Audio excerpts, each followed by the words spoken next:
Hello, my name is Iowa Negan, and I was speaking about term limits in Congress.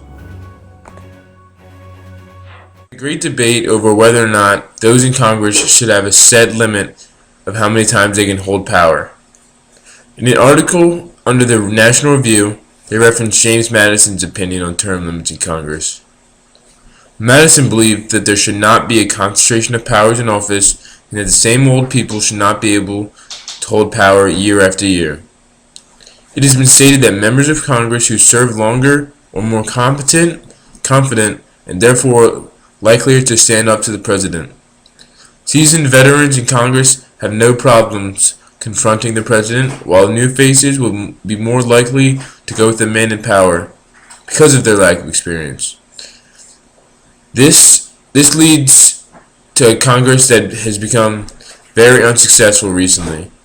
Because those holding power are so experienced, they are comfortable shooting down policy and questioning the president's authority.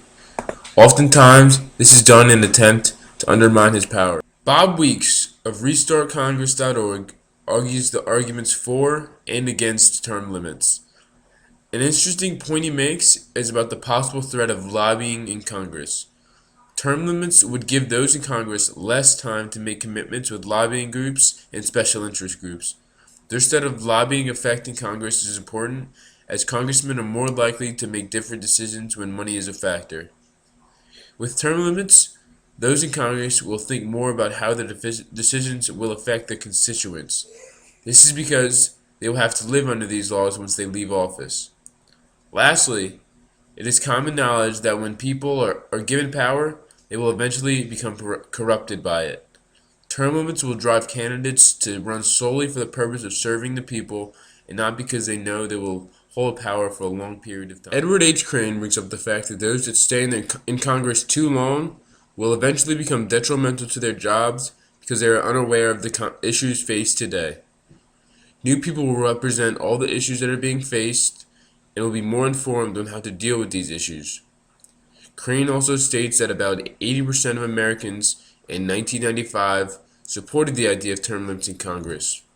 The term limits proposed were 3 terms for the House of Representatives and 2 terms for those serving in the Senate. He also references the National Taxpayers Union, who have documented that the longer people serve in Congress, the more likely they are to become big spenders. According to Crane, limited terms will also enhance the competitiveness of elections. It would also provide Congress with a wider group of American candidates that are willing to run without fear of not having a chance against big Congress kingpins.